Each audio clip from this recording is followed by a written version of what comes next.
Nangyayari naman 'to taon-taon mga idol na may mga NBA players talagang no choice kundi lumipat ng liga kasi wala nang kumukuhang NBA team sa kanila or dahil may better opportunity rin naman sa iba.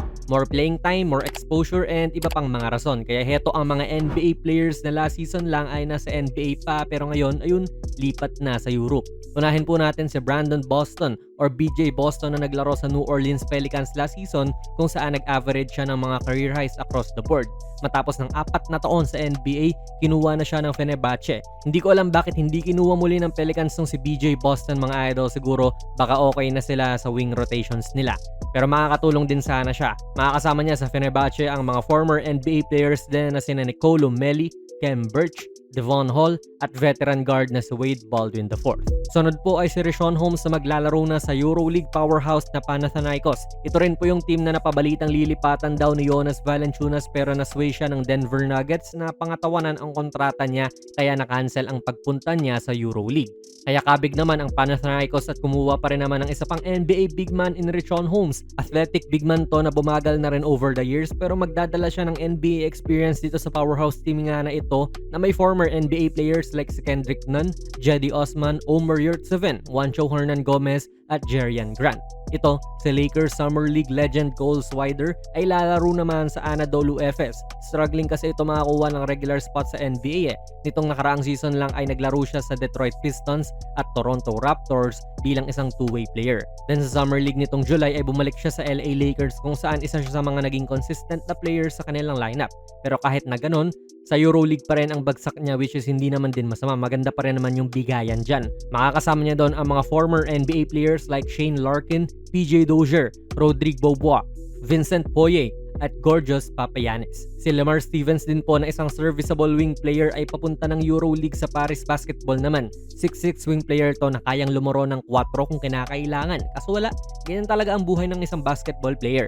Pero hindi na rin masama na maglalaro siya rito sa Paris, no? Pabuwas ng pabuwas din ang mga minutong nakukuha niya sa NBA at nag-average lamang siya ng 9.1 minutes per game para sa Memphis nitong nakaraan. Yung low 3-point shooting percentage niya ang naging dahilan din ba't hindi siya nabababad parate. 28 pa lang naman to, so hindi pa naman siguro sarado yung pinto ng NBA sa kanya. Ang makakasama niya ng mga former NBA players dito ay sina Justin Robinson at Joel Ayayi. Matapos rin po siyang i-wave ng LA Lakers, maglalaro na sa Partizan Mozart Bet Belgrade si Shake Milton mga idol. Matapos ang 7 taon sa NBA ayan, lipat Europe na po itong si Milton kung saan mapapabilang siya sa loaded na lineup ng Partizan na puno rin po ng mga dating NBA players like Carlik Jones. Pamilyar tayong mga Pinoy dito kay Jones sa mga idol na kalaban natin yung team niya na South Sudan noong World Cup. Frank Ntilikina, Dwayne Washington, Sterling Brown, Isaac Bonga, Jabari Parker at Alexei Pokusevski. Contender automatic sa EuroLeague mga idol. Si Lonnie Walker naman po, balik EuroLeague din para sa Maccabi Tel Aviv matapos po niyang maglaro sa EuroLeague last season, then pumirma sa Sixers earlier this year. Grabe rin po yung talent nito ni Walker pero sadly, wala siyang mahanap na matatawag niyang home dito sa NBA. Naglaro siya para sa Zalgiris Kaunas earlier this season nga mga idol kung saan nag-average siya ng 13.6 points, 3.2 rebounds and 1.8 assists per game. Nakakasama niya sina Jeff Downton at O'Shea Brissett dito mga idol na naging kampi niya sa Sixers itong nakaraang season. First time nila parehong sasabak sa EuroLeague. Also, yung mga dating NBA players dito sa Maccabi Tel Aviv na magiging kampi rin po ni Walker ay sina TJ Leaf at Jalen Horde. Marami pa po mga idol like itong si Chuma Okeke sa Real Madrid maglalaro, Vlatko Cancar, long-time Nuggets forward sa Milan na po lalaro, kampi ni Luka to sa Slovenia national team. Vasilij Micic, former EuroLeague MVP, babalik na rin po sa Europe para sa Hapoel Tel Aviv. Si Daniel Theis, bagamat nasa EuroLeague naman na siya, mananatili doon para sa Monaco. Naglaro pa rin kasi siya sa NBA last season actually. Kaya yan mga idol, mga quality basketball players pa rin naman yung mga ito. Nasasayangan nga ako kay Lonnie Walker kasi feel ko pwede pa talaga siya sa NBA pero parang umaayaw na lang din yung mga team sa kanya for some reason.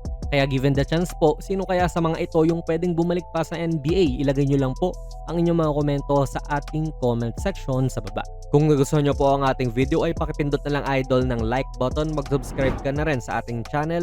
And ako nga pala si Jonas PB and as always, hanggang sa muli.